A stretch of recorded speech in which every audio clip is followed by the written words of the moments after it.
Darahmu menyucikan, pulihkan hidup.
Engkau Allah kami yang hidup, yang telah bangkit dari antara orang mati,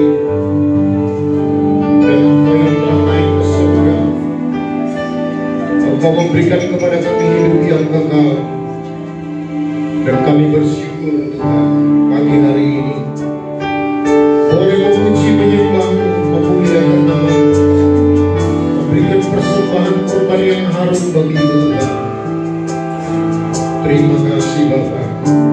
Sebab itu kami bersyukur. Kami akan mendengarkan kebenaran firman-Mu. Terima kasih Tuhan. Kami sambut kebenaran firman-Mu hanya di dalam nama Tuhan Yesus. Haleluya. Sama-sama kita katakan amin. Sebentar Bapak Ibu, jangan duduk dulu. Karena kita nanti akan melanjutkan perjamuan kudus, maka kita akan terlebih dahulu melakukan penyerahan anak oleh iman kedua orang tuanya. Blessing Elfrado Nainggolan akan diserahkan kepada Tuhan Yesus. Mari saya panggil orang tua dari Blessing Elfrado.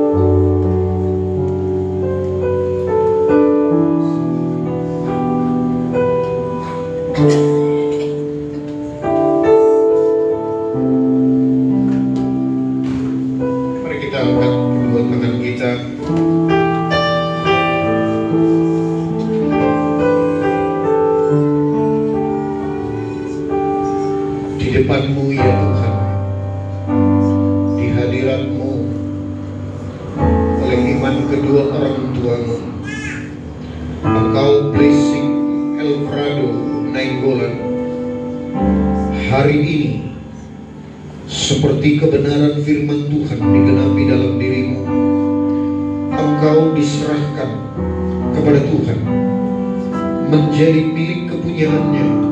Bahkan sejak engkau di dalam kandungan ibumu, engkau ditenun di bagian bumi paling bawah. Engkau diberkati oleh Tuhan. Ketika engkau lahir ke dunia ini, engkau bertumbuh semakin besar dan kuat, sama seperti Yesus pernah bertumbuh menjadi manusia, dipenuhi hikmat dari Tuhan, menjadi anak yang mengasihi Tuhan dan anak yang mengasihi orang tua dan saudara-saudaranya. Engkau akan menyukakan hati Tuhan dan hati keluarga. Engkau diberkati oleh Tuhan secara rohani, jasmani, diberkati lewat kedua orang tuamu. Sebab itu Tuhan, Engkau memberkati bapaknya Tuhan, yaitu Bapak Dompak Nainggolan dan Ibu Sarmaida Manurung. Engkau memberkati keluarga ini Tuhan, dan anak mereka juga Tuhan, putri mereka.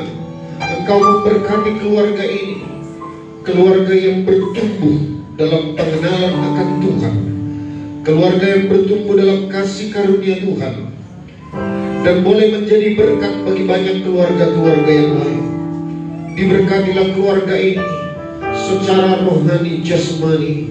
Pekerjaan mereka Engkau berkati Tuhan, menjadi berkat bagi kerajaan-Mu dan bagi orang banyak. Kami serahkan keluarga ini ke dalam tangan-Mu. Pimpin dan tuntun terus mereka Tuhan, untuk menggenapi seluruh rencana-Mu dalam kehidupan mereka. Kami serahkan anak ini ke dalam tangan-Mu dan keluarganya Tuhan, di dalam nama Tuhan Yesus. Haleluya. Amin.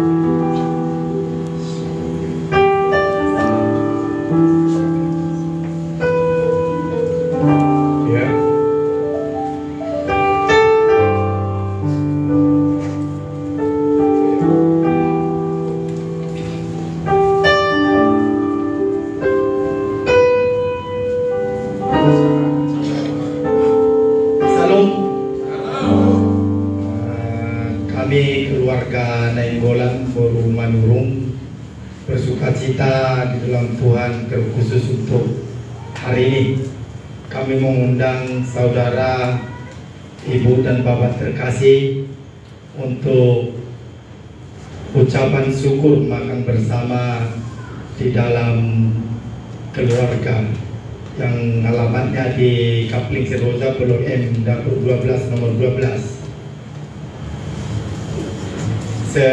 Sehabis ibadah kedua lah saya rasanya. Terima kasih. Siap. Tuhan memberkati. Silakan duduk Bapak Ibu.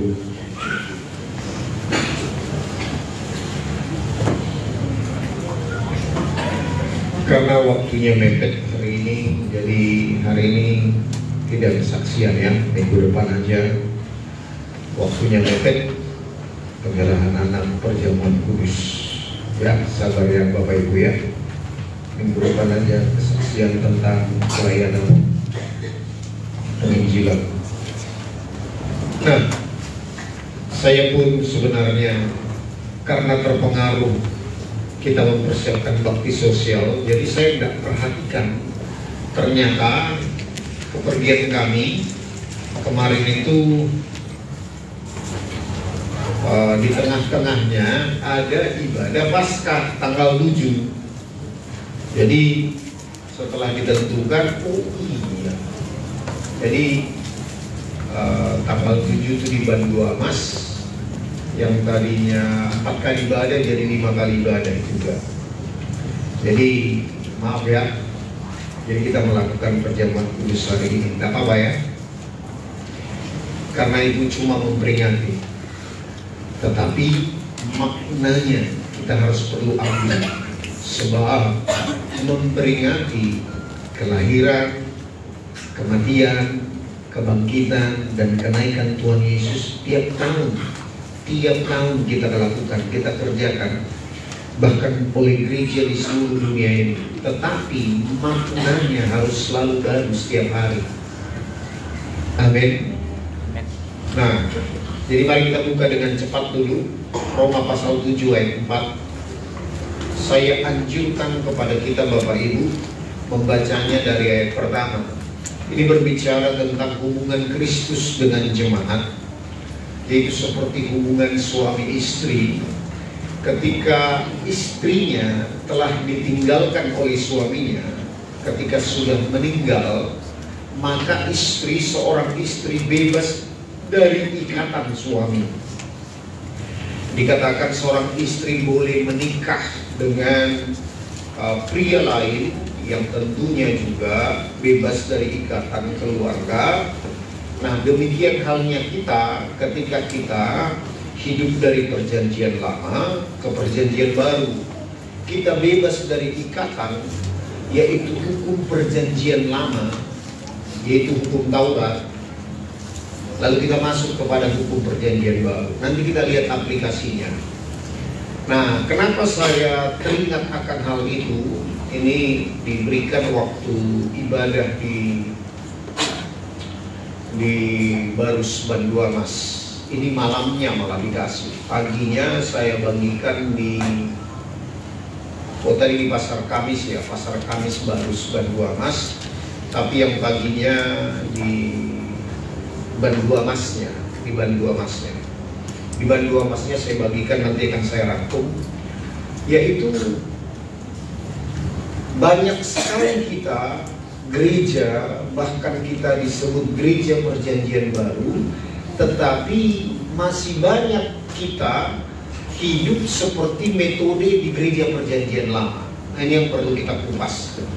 Jadi apa maknanya bagi kita kebangkitan Tuhan Yesus, kematian dan kebangkitan Tuhan Yesus kali ini adalah kita mengambil aplikasinya dalam hidup kita sebagai orang pengikut Kristus, supaya kita tidak hidup dalam gaya hidup perjanjian lama lagi.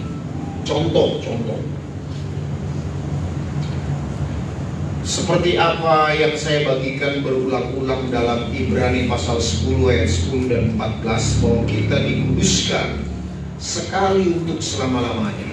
Tetapi dalam doa kita masih sering berkata begini, Tuhan ampuni aku. Tuhan urapi aku, Tuhan layakkan aku. Ini benar atau tidak? Benar nggak berdoa seperti ini? Sudah nggak relevan dengan gaya hidup perjanjian baru.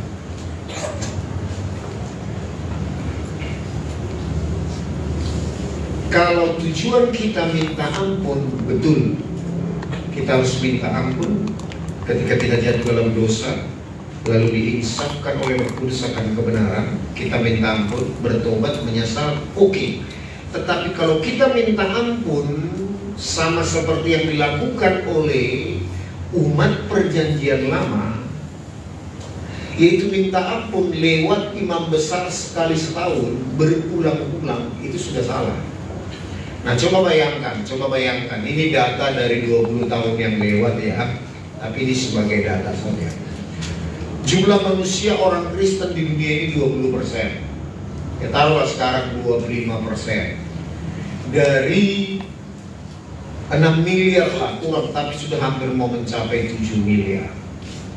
Nah, lalu kalau dibuat 20% saja 1,4, 1,6 lah, 1,6 miliar. Coba kalau 1,6 miliar penduduk dunia ini setiap hari datang minta ampun kepada Tuhan, lalu apakah Tuhan 1,4 miliar kali datang untuk memberikan darahnya kembali untuk menebus kita? Enggak kan? Nggak mungkin kan? Kalau 1,6 miliar kan saya bilang, 1,6 miliar penduduk dunia ini minta ampun datang kepada Tuhan, itu pun kalau dapat jatah 1 kali 1 orang. Padahal orang Kristen bisa jadi lebih daripada 1 kali 1 hari. Coba bayangkan 1,6 miliar penduduk dunia ini datang minta ampun kepada Tuhan hari ini. Apakah 1,6 miliar kali Tuhan Yesus datang memberikan darahnya? Ini sudah melanggar kebenaran firman Tuhan bahwa Dia datang untuk membawa darahnya sendiri sekali untuk selama-lamanya. Jadi kita dikuduskan bukan karena kita minta kali ini, tetapi kita telah dikuduskan 2000 tahun yang lalu, sekali untuk selama-lamanya. Jadi doa yang pas bagaimana? Tuhan, setelah kita bertobat ya, Tuhan, aku telah jatuh kali ini, aku tidak melakukan kebenaran firman-Mu, aku bertobat menyesal Tuhan. Lalu berikutnya bagaimana? Tuhan, terima kasih pengampunan-Mu, terima kasih kuasa darah-Mu yang telah menguduskan aku. Sebab Dia menguduskan kita bukan pada saat ini ketika kita minta ampun, tetapi Dia telah menguduskan kita 2000 tahun yang lalu sekali untuk selama-lamanya. Itu baru pas iman gereja perjanjian baru. Itulah contohnya. Nah, yang kedua, apakah kita minta Tuhan melayakkan kita kali ini baru Tuhan layakkan kembali? Enggak. Tuhan menguduskan kita, melayakkan kita. Bahkan Ibrani 12 ayat 23 mengatakan Dia telah menyempurnakan kita di dalam roh kita, dalam pikiran kita, perasaan, kehendak kita. Itu progres. Berubahlah oleh pembaruan akal budimu. Lalu tubuh kita nanti waktu terjadi pengangkatan, tubuh kita dimuliakan. Nah lihat, jadi kita pun tidak berdoa lagi. Kan seringkali kita berdoa seperti itu, Tuhan layakkan aku. Apalagi kita baru jatuh dalam dosa. Nah, setelah kita bertobat, menyesal, dan mengakui Dia telah mengampuni kita 2000 tahun yang lalu, kita berkata, terima kasih Tuhan, Engkau yang telah melayakkan aku. Beda nggak posisinya? Kalau kita minta kita dikuduskan, minta kita dilayakkan, atau kita telah dikuduskan dan kita telah dilayakkan. Beda nggak? Beda. Itu iman perjanjian baru. Dan juga begini, seringkali kita berdoa, apalagi kita para pelayan, Tuhan urapi aku. Beda nggak dengan begini? Terima kasih Tuhan, Engkau telah mengurapi aku. Beda nggak? Beda. Kapan kita diurapi oleh Tuhan? Ketika Dia yang diurapi, Kristus artinya yang diurapi, telah tinggal diam di dalam kita. Semenjak saat itu kita telah diurapi Tuhan. Amin. Konsepnya yang membuat kita selalu pergi ke perjanjian lama adalah karena kita memegang prinsip begini. Kalau kita jatuh dalam dosa, kita mengalami kebocoran, kita perlu dicas lagi, kita perlu diurapi lagi. Lalu kebenaran itu tidak pergi dari kehidupan kita. Kebenaran itu, masih ingat, telah didownload oleh Tuhan, telah diberikan oleh Tuhan di dalam roh kita, dan Dia tidak pergi. Ketika kita jatuh dalam dosa, kita hanya datang bertobat menyesal, tetapi tidak pura-pura. Amin. Lalu kita datang berkata, terima kasih Tuhan, Engkau telah melayakkan aku. Terima kasih Tuhan, Engkau telah mengampuni aku. Terima kasih Tuhan, Engkau telah mengurapi aku. Yang mengerti katakan amin. Kita telah terpisah, telah mati bagi hukum Taurat. Sekarang kita hidup untuk Kristus. Itu makna daripada kebangkitan Tuhan Yesus. Amin. Kita baca ayat 4, Roma pasal 7 ayat 4, 2, 3. Sebab itu saudara-saudaraku, kamu juga telah mati bagi hukum Taurat oleh tubuh Kristus, supaya kamu menjadi milik orang lain, yaitu milik Dia yang telah dibangkitkan dari antara orang mati, agar kita berbuah bagi Allah. Kalau kita lanjut membaca ini, diceritakan begini. Seringkali kita orang percaya, ketika kita bertobat lahir baru, kita mengundang Dia sebagai Tuhan dan Juru Selamat, kita lepas hidup untuk iblis. Tetapi kita tidak hidup untuk Tuhan. Kita tetap hidup untuk diri sendiri.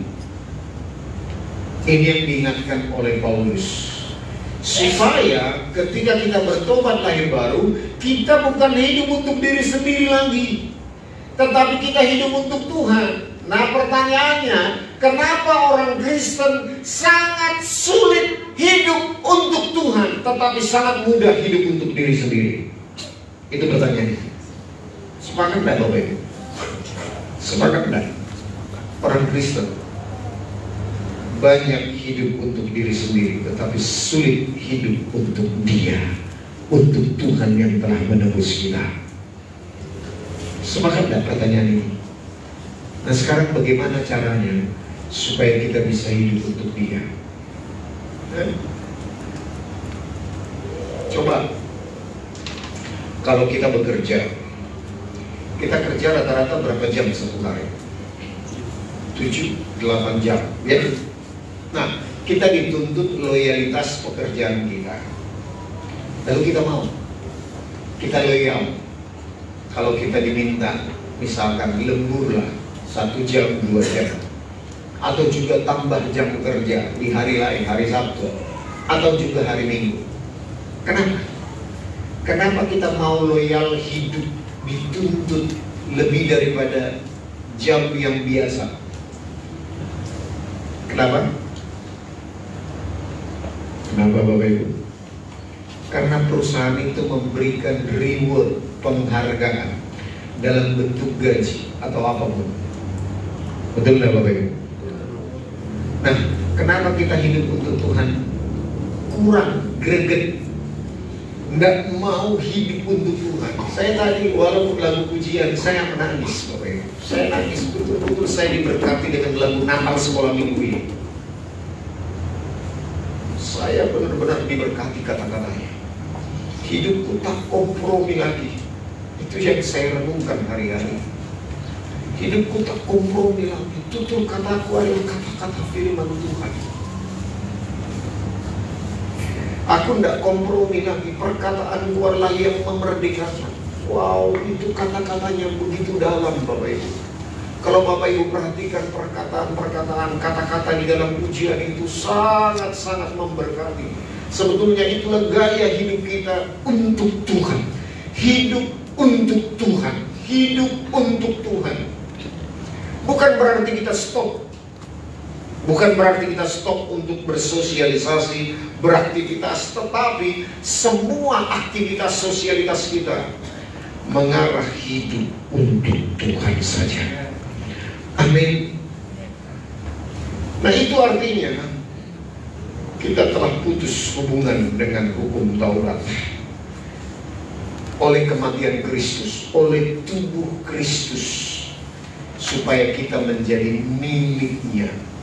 Nah, apa yang membuat kita kurang greget untuk menjadi miliknya, hidup untuk Dia?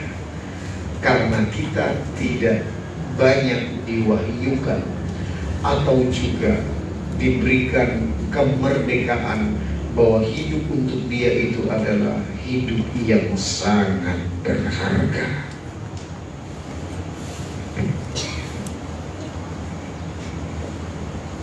Coba Bapak Ibu, waktu saya bekerja di sekuler, saya di PT Jimek, PT itu sudah tutup sekarang, di Muka Kuning. Gaji saya sekitar 500-600 ribu waktu itu. Lalu saya ada penerimaan pekerjaan di Batamas Megah atau Eco Green sekarang. Lalu saya melamar ke sana. Saya diterima. Gajinya naik 3 kali lipat. Loyalitas saya juga, keseriusan saya juga pergi bekerja itu jauh lebih bagus lah. Karena naik gajinya 3 kali lipat. Nah, lihat, kalau kita mengerti kita hidup untuk Tuhan, betapa berharganya, kita pasti loyalitas kita hidup untuk Tuhan itu pasti meningkat. Amin. Amin. Coba dibuka Lukas 16 ayat 11. Lukas 16 ayat 11. Jadi jikalau kamu tidak setia dalam hal mamon yang tidak jujur, siapakah yang akan mempercayakan kepadamu harta yang sesungguhnya? Lihat, di mata Tuhan, mamon yang tidak jujur itu, harta yang dicari oleh sebagian besar oleh umat manusia di dunia ini, di mata Tuhan itu adalah harta yang tidak sesungguhnya. Bahasa Bataknya itu adalah harta ece-ece, bukan harta yang sesungguhnya. Nah, kalau kita mengelolanya tidak benar atau tidak jujur, bagaimana mungkin Tuhan menyerahkan harta yang sesungguhnya? Apa itu harta yang sesungguhnya? Harta yang sesungguhnya apa? Aletheia, yaitu hidup yang kekal, hidup Kristus, buah-buah roh, integritas ilahi, hati nurani ilahi. Dan dikatakan di depan tahta pengadilan Kristus, harta yang dicari oleh orang dunia, harta ece-ece tadi, mammon yang tidak jujur itu, tidak bisa membela kita seperti di dunia. Di dunia ini setiap persoalan rata-rata bisa diselesaikan oleh mammon yang tidak jujur. Tetapi di depan tahta pengadilan Tuhan nanti, harta yang ece-ece itu tidak bisa membela kita. Yang bisa membela kita adalah harta yang sesungguhnya. Nah, kalau kita mengerti ini, lalu kita membayangkan kita dipanggil Tuhan lah hari ini, lalu nanti di depan tahta pengadilan Tuhan, di depan tahta pengadilan Kristus, kita ditagih, apa yang kau lakukan di dunia ini? Kita mau coba bela dengan harta yang pura-pura tadi, harta yang ece-ece itu, dan tidak bisa lewat. Apa tanggung jawab? Apa warisan yang kita wariskan sebagai suami kepada istri, kepada anak-anak, lalu juga kepada gembala, kepada pendeta? Ditanya itu, apa yang kau wariskan kepada umatku? Harta yang sesungguhnya atau harta ece-ece? Nah, kalau kita mengerti bahwa harta yang sesungguhnya ini adalah harta yang sangat mahal, tentu loyalitas kita hidup untuk harta yang sesungguhnya ini pasti akan meningkat. Kita tidak banyak lagi hidup untuk diri sendiri, tetapi kita alihkan hidup untuk Tuhan. Amin. Supaya menggenapi itu, kita telah ditebus, kita telah dibeli dari iblis yang memiliki hidup kita selama ini, sehingga kita hidup bukan untuk diri kita sendiri lagi, tetapi kita hidup untuk Tuhan. Yang mengerti katakan amin. Amin.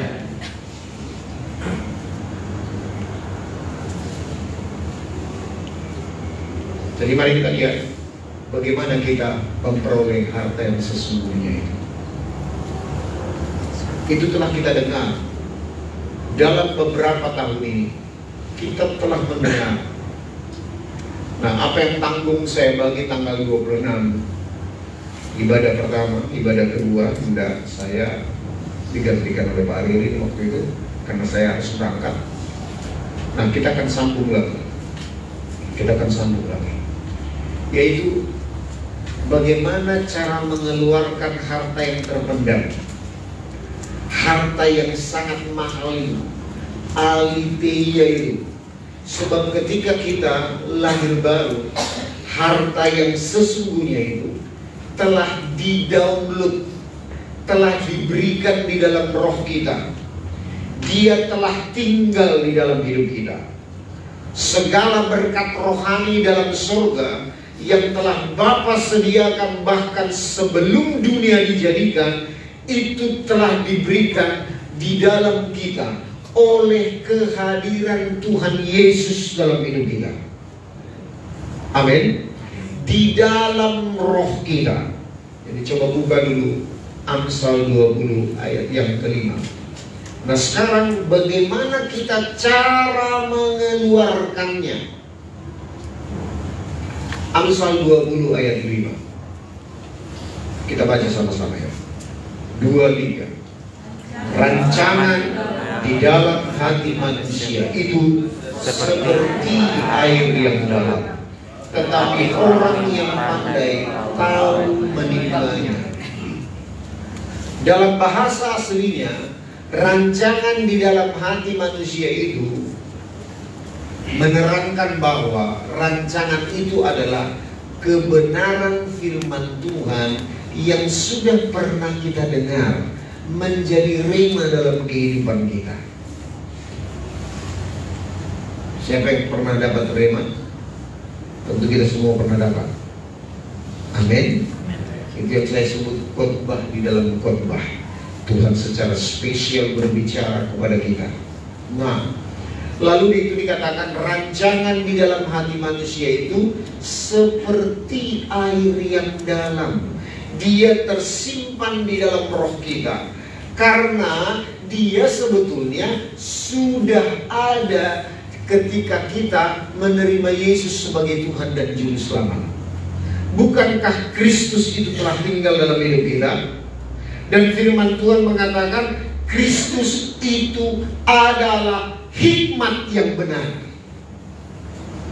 Kebenaran firman Tuhan yang menjadi rema itu hikmat.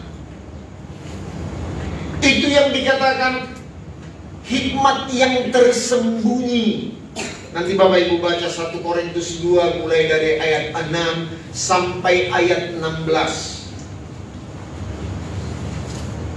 Lalu itu tinggal di dalam hati yang dalam, seperti air yang dalam.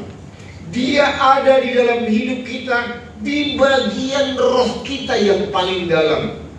Di umat perjanjian lama, hikmat yang tersembunyi itu tinggal di luar, tertulis di dalam loh batu. Tetapi di perjanjian baru, dia dipindahkan di dalam hati kita, tertulis di dalam loh hati kita. 2 Korintus 3 ayat 3. Nah, dia menjadi benih ilahi, tinggal di dalam roh kita. Nah, sekarang bagaimana cara mengeluarkannya? Yohanes 7 ayat 38 berkata, barang siapa percaya kepadaku, maka dari dalam hatinya akan mengalir aliran-aliran air yang hidup. Ayo, ya kan?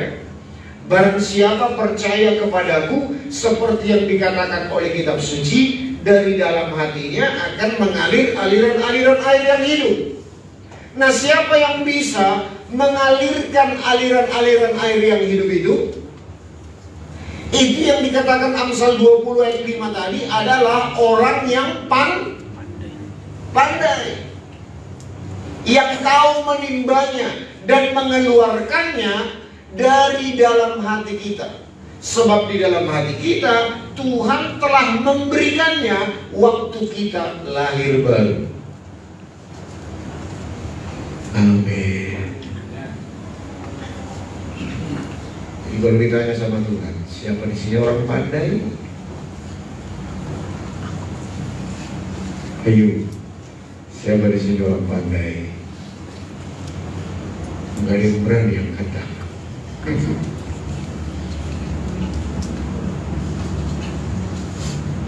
Orang yang pandai adalah orang yang bisa menimba air atau kebenaran firman Tuhan yang telah pernah kita dengar, yang telah tersimpan di dalam roh kita, lalu kita bisa mengeluarkannya.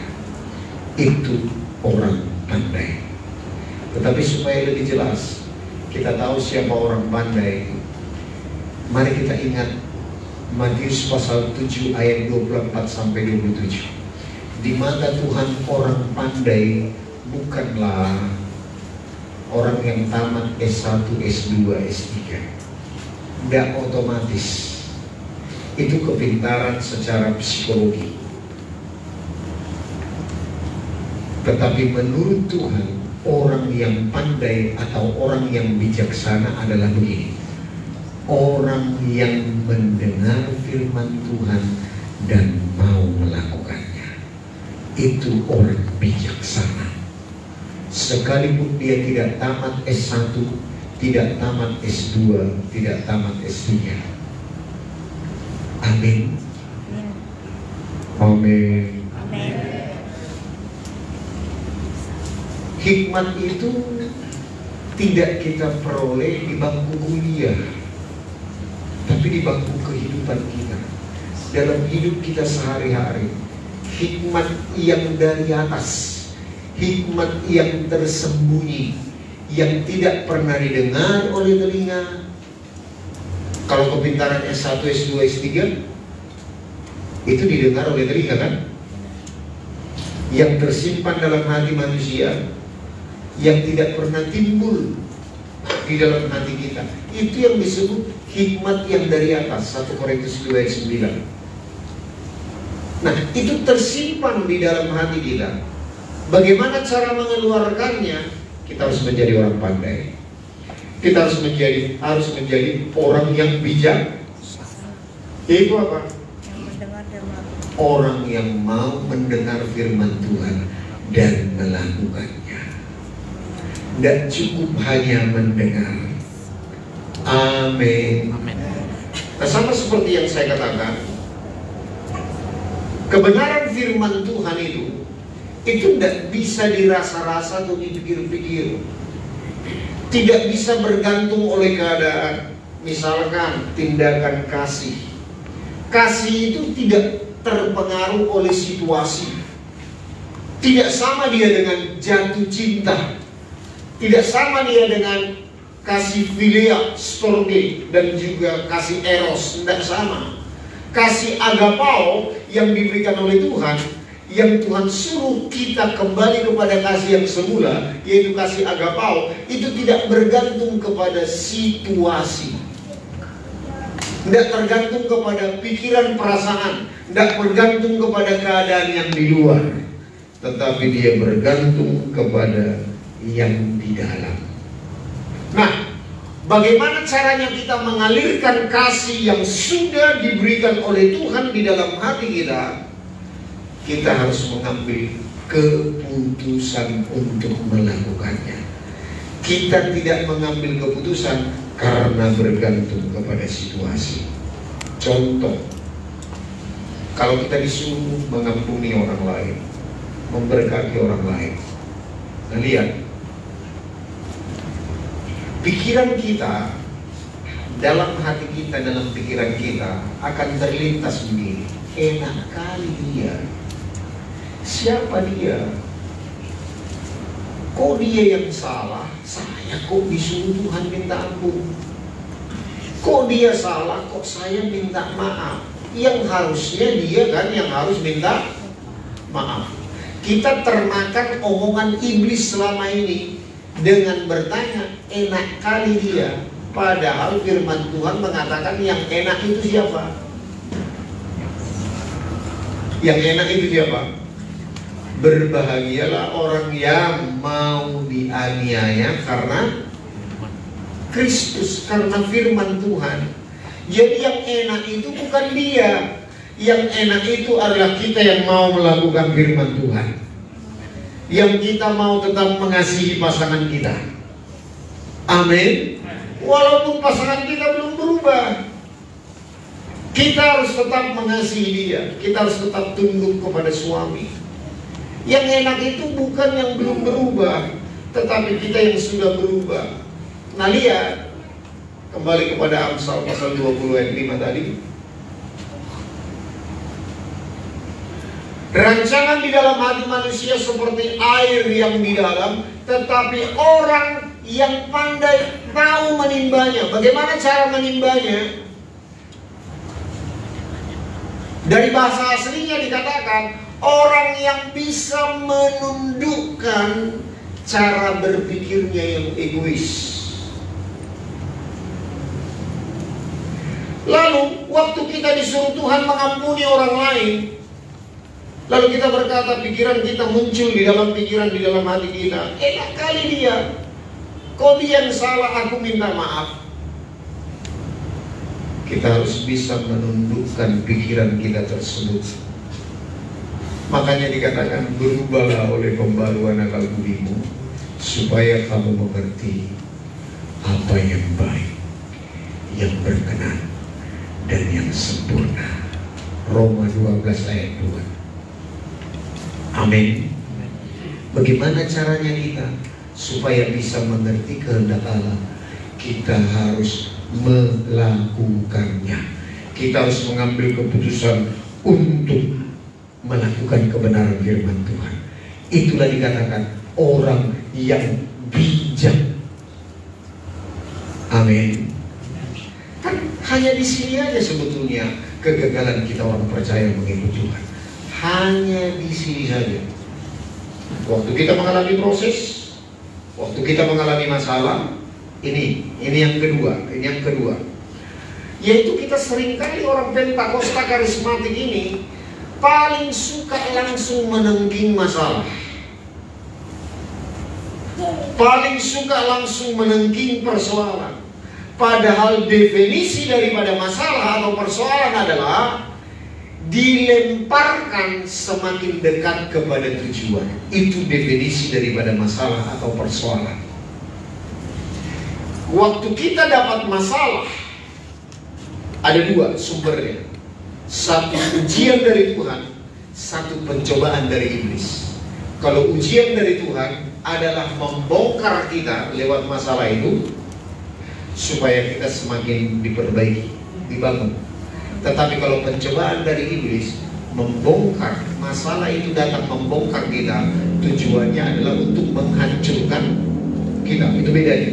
Tetapi mari ingat, maupun ujian ataupun pencobaan dari iblis, ujian dari Tuhan, Tuhan telah mengcover kita bahwa Allah turut bekerja dalam segala sesuatu untuk mendatangkan kebaikan bagi kita yang mengasihi Dia. Amin. Pencobaan-pencobaan yang kamu alami tidak akan melebihi kekuatanmu. Artinya kita pasti bisa kendalikan. Amin. Kalau kita memahami ini semuanya, ini yang disebut anak-anak Allah yang tinggal dalam kerajaan Allah yang tidak tergoncangkan. Nah, kembali kepada yang tadi, di mana kegagalan-kegagalan orang Kristen? Kalau kita menghadapi masalah, kalau kita menghadapi persoalan, rata-rata orang Kristen, apalagi kan orang Kristen Pentakosta karismatik, rata-rata ya sudah bisa menengging, mengusir iblis. Jadi kita kalau ada persoalan langsung kita tengging, kalau ada sakit penyakit langsung kita tengging, tanpa tahu apa rencana Tuhan di balik masalah itu.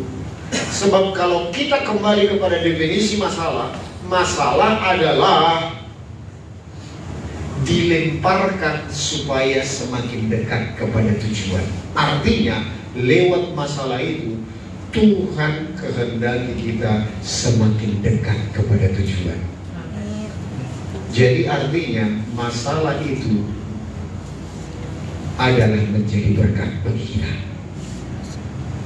Oh, ini gak ada amin.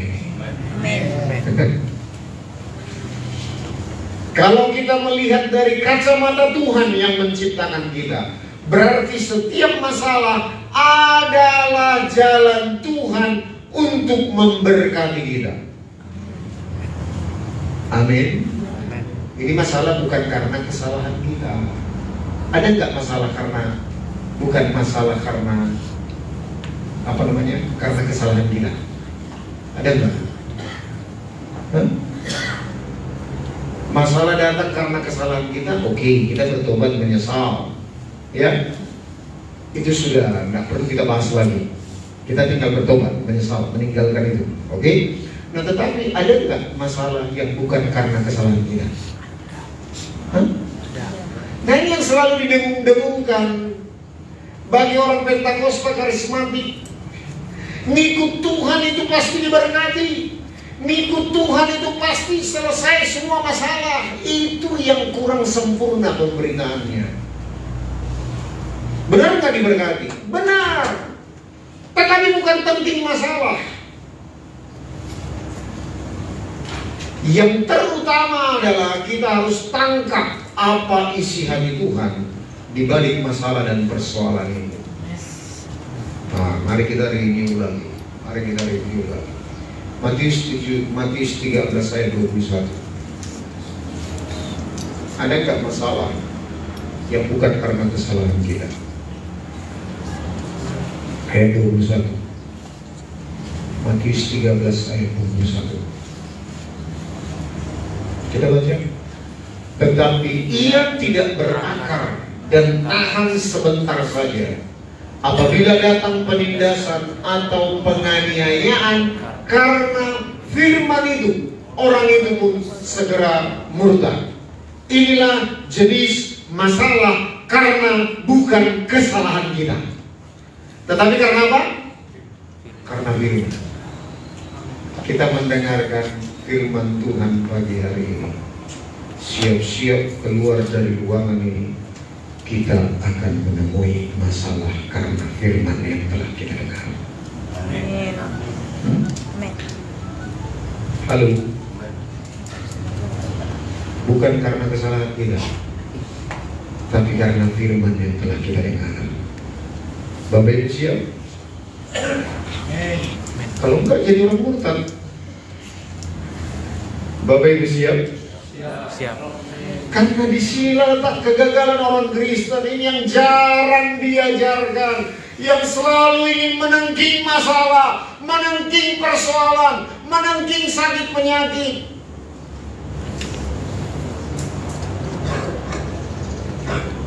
Tanpa mencari tahu apa kehendak Tuhan di balik masalah tersebut. Tetapi waktu kita sudah mengerti apa isi hati Tuhan di balik masalah tersebut, lalu kita layani Dia. Tuhan, apa yang ingin Engkau aku berubah di balik masalah ini? Kita tanya kepada Tuhan. Amin. Sebab firman Tuhan yang mengatakan bahwa Allah turut bekerja dalam segala sesuatu untuk mendatangkan kebaikan bagi kita yang mengasihi Dia. Itu berlaku bukan untuk semua orang Kristen. Sebab kalau ditanya orang Kristen, siapa di sini yang mengasihi Tuhan? Semua kita angkat, kan? Tetapi 29-nya mengatakan bahwa orang yang mengasihi Tuhan itu adalah orang yang mau diubahkan menjadi serupa dan segambar dengan Allah. Itu Roma 8 ayat 29. Coba dibuka. Tadi Roma 8 ayat 28 kan? Roma 8 ayat 29. Sebab semua orang yang dipilihnya dari semula, mereka juga ditentukannya dari semula untuk menjadi serupa dengan gambaran anaknya, supaya ia, anaknya itu menjadi yang sulung di antara banyak saudara. Jadi artinya lewat masalah kita semakin didekatkan kepada tujuan. Apa tujuan kita? Untuk menjadi serupa dan segambar dengan Allah. Lewat masalah Tuhan membongkar apa yang ada di dalam hidup kita yang perlu kita perbaiki. Jadi lewat masalah, pertanyaan yang sangat menyenangkan hati Tuhan adalah begini: Tuhan, apa yang perlu ku perbaiki dalam hidupku supaya aku semakin serupa dan segambar dengan anakmu yang tunggal? Itulah pertanyaan yang dirindukan oleh Tuhan.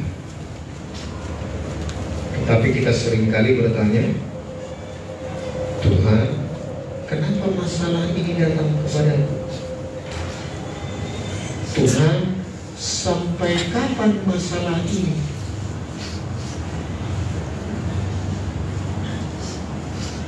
Bisa nggak selesai masalahnya? Bisa.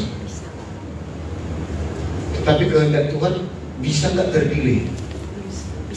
Bisa. Itu artinya kita diberikan kesempatan lagi, ujian ulangan lagi. Kalau kita terus, ujian ulangan terus, ujian ulangan kelas 1 terus, nggak pernah lewat ujian untuk naik kelas 2, kelas 3, kelas 4. Itu artinya kita tetap anak-anak rohani. Anak-anak rohani. Nah lihat, masalah adalah membuat kita semakin dekat kepada tujuan. Sebab lewat masalah itu kita minta diperbaiki oleh Tuhan. Apa yang perlu Engkau ingin aku diubahkan Tuhan. Nah lihat, coba kita buka Roma 5 ayat 3 sampai 5. Ya, udah habis waktu. Saya simpulkan lewat ayat ini. Roma 5 ayat 3 sampai 5. Ini ayat yang sudah beberapa kali kita bahas. Roma 5 ayat 3-5. Dan bukan hanya itu saja, kita malah bermegah juga dalam kesengsaraan, karena kita tahu bahwa kesengsaraan itu menimbulkan ketekunan. Ingat, kesengsaraan itu adalah persoalan, itu berasal dari luar. Kita nggak bisa kontrol yang berasal dari luar. Amin. Jadi kalau saudara bapak ibu mendengar bapak ibu dibully, dikhianati, dimaki-maki oleh orang, itu dari luar, itu kita nggak bisa kontrol. Amin.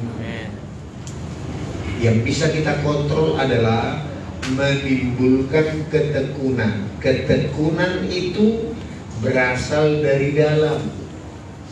Itu yang bisa kita kontrol. Dan ketekunan itu menimbulkan tahan uji. Kalau kita tekun, sama seperti yang saya ulang-ulang, kalau suami belum berubah, istri tetap tekun melakukan firman Tuhan, dia tetap tunduk kepada suami. Istri belum berubah, suami tetap tekun mengasihi istri sama seperti Kristus mengasihi jemaat. Kita tetap tekun, sebab itulah yang bisa kita kontrol dari dalam. Amin. Kita tetap tekun mengasihi Tuhan. Kita tidak terpengaruh dari luar. Ketekunan itu adalah satu sifat pengambilan keputusan. Pengambilan keputusan untuk menimba air yang di dalam, supaya itu menjadi air yang mengalir sampai kekekalan. Kalau kita menemukan persoalan, kita menemukan masalah, lalu kita tanya kepada Tuhan, apa yang kau kehendaki Tuhan? Lewat masalah ini, Tuhan bilang, ampuni dia, berkati dia. Kita hanya bisa kontrol ketekunan berasal dari dalam. Kita hanya bisa mengambil keputusan sesuai dengan apa yang kita dengar dari dalam. Kita nggak bisa terpengaruh dari situasi. Kita nggak bisa terpengaruh dari keadaan di lingkungan. Keadaan di lingkungan mengkhianati kita, membuli kita, membohongi kita.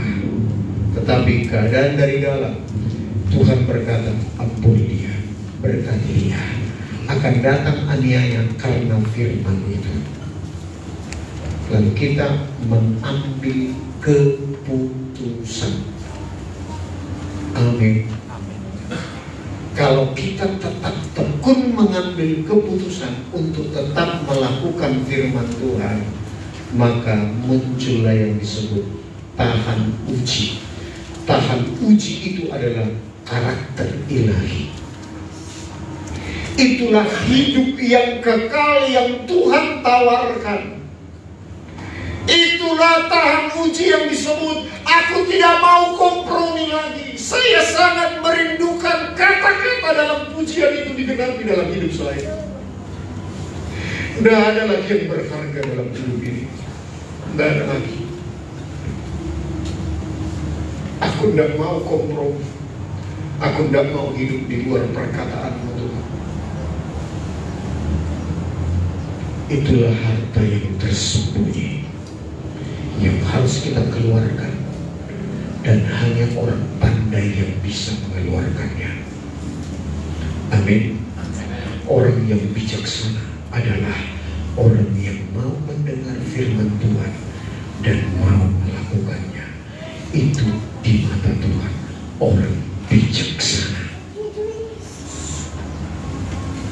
Tidak mudah. Tidak mudah. Tetapi mari kita berjuang untuk mendapatkan harta rohani itu. Kita tutup dengan ayat ini, ayat yang sering kita ulang-ulang. Efesus 1 ayat 3 sampai ayat yang keempat, sampai ayat yang kelima. Oke. Terpujilah Allah dan Bapa Tuhan kita Yesus Kristus, yang dalam Kristus telah mengaruniakan kepada kita segala berkat rohani di dalam sorga. Segala berkat rohani di dalam sorga itu adalah hidup yang kekal yang Tuhan bawa ke dalam hidup kita. Segala berkat rohani itu adalah itu yang Tuhan berikan kepada kita yang disebut hidup penuh kelimpahan. Segala berkat rohani di dalam surga telah diberikan kepada kita lewat kita menerima Yesus sebagai Tuhan dan Juru Selamat. Dan waktu kita lahir baru menerima Yesus sebagai Tuhan dan Juru Selamat, Dia telah ada di dalam roh kita, di dalam kedalaman roh kita. Bagaimana caranya kita mengeluarkan itu? Sebagai air-air yang mengalir sampai kepada kekekalan. Supaya kita bisa menikmati bukan hanya di dalam roh kita, tetapi di dalam jiwa kita, pikiran, perasaan, kehendak kita, bahkan di dalam tubuh kita, bahkan kepada orang lain di luar hidup kita. Kita harus menjadi orang pandai, orang yang bijaksana, yaitu orang yang mendengar firman Tuhan dan melakukannya. Amin. Jadilah orang bijaksana. Katakan kiri kanan. Jadilah orang bijaksana.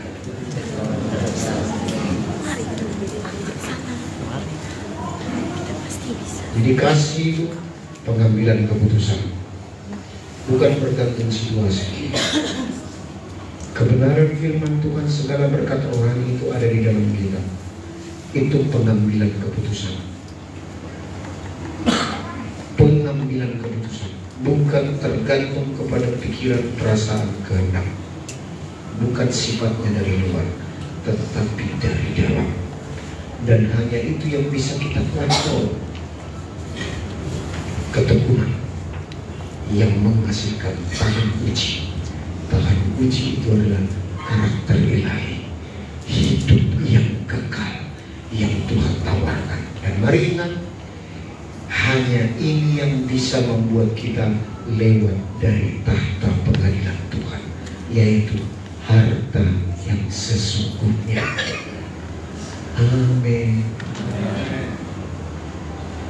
Selamat berjuang untuk memperoleh harta yang sesungguhnya. Itu yang membawa kita bisa tinggal di Yerusalem baru. Jangan puas hanya hidup di langit bumi yang baru. Di Yerusalem baru adalah tempat keluarga Allah. Keluarga Allah adalah orang yang memerintah bersama dengan Tuhan Yesus sampai kekal selama-lamanya. Tidak hanya 1-2 periode seperti di dunia ini, tetapi kekal selama-lamanya. Amin. Ingat, ini masa depan kita. Di langit bumi yang baru adalah hidup bagi orang yang mau diperintah. Tetapi di Yerusalem baru adalah tempat tinggal anggota keluarga kerajaan Allah yang dipercayakan untuk hidup memerintah. Kalau ada yang memerintah, berarti ada yang diperintah. Dan target Tuhan kepada kita adalah untuk memerintah. Jadi jangan ada yang bilang, udahlah Tuhan, aku di pinggir-pinggirnya aja, di pinggir-pinggir kerajaan surga. Itu bukan target Tuhan untuk kita. Amin. Kenapa firman Tuhan itu datang kepada kita? Sebelum dunia dijadikan, Tuhan telah sediakan bagi kita. Bukan bergantung kepada situasi. Saya mendengarkan statement firman Tuhan tadi malam. Ini melintas saja sebentar ya, tentang berkat Tuhan yang telah Tuhan tentukan sebelum dunia dijadikan. Bagi orang yang mengenal Tuhan, tidak ada mungkin ada orang frustasi, tidak ada. Sebab begini, apapun keadaan kita, kalau kita ingat firman Tuhan ini, kasih Tuhan kepada kita bukan bergantung keadaan kita, tetapi Tuhan telah pilih kita. Bahkan sebelum dunia dijadikan, Tuhan telah pilih kita untuk menjadi anak-anaknya. Jadi nggak bergantung situasi, nggak bergantung situasi. Amin. Tetapi bergantung kepada pengenalan kita akan Tuhan. Tuhan telah memilih aku untuk menjadi anak-anaknya, menjadi anggota keluarga kerajaan Allah, bahkan sebelum dunia dijadikan. Amin. Katakan sama-sama, merdeka. Merdeka. Ayo mari kita bangkit berdiri. Saya panggil para pelayan Tuhan. Kita akan menuju ke perjamuan kudus. Finish saja. Kami bersyukur Bapa, kami berterima kasih Pilihan dua tombol. untuk kebenaran firman-Mu yang mengajar kami Hapus untuk sesudah 30 hari, baru jangan hapus. untuk menikmati Di-upload sama jangan hapus.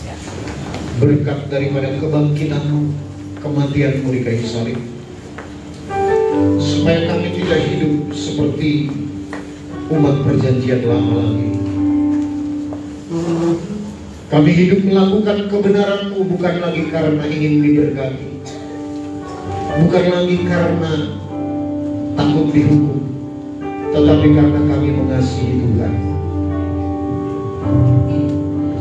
Biar kebenaran firman-Mu ini termeterai dalam hidup kami. Kami melakukan kebenaran-Mu, perintah-Mu, karena mengasihi Engkau Tuhan. Kami hidup bukan untuk diri sendiri, tetapi kami hidup untuk Tuhan. Kalau untuk perusahaan di dunia ini, kami bisa loyal Tuhan.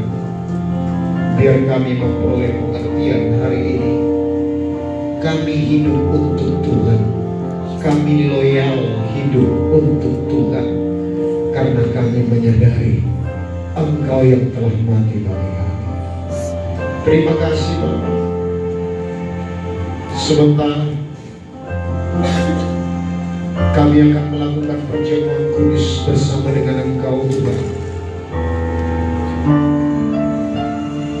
Berkati perjamuan kudus ini, sebab melalui perjamuan ini kami beroleh kesempatan untuk mengalami koinonia, kesatuan tubuh kami dengan tubuh-Mu Tuhan, daging kami dengan daging-Mu, darah kami dengan darah-Mu. Lewat perjamuan ini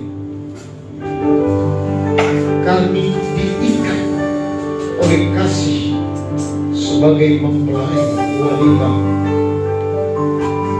memperaikan Tuhan. Ikutlah bersama dengan kami dalam perjamuan ini. Berkati kami semuanya lewat perjamuan ini. Kami mengingat pengorbanan-Mu di kayu salib, sehingga lewat perjamuan ini kami diberkati oleh Tuhan. Terima kasih Kau telah melayakkan kami semuanya, terlebih khusus para pelayan-pelayan-Mu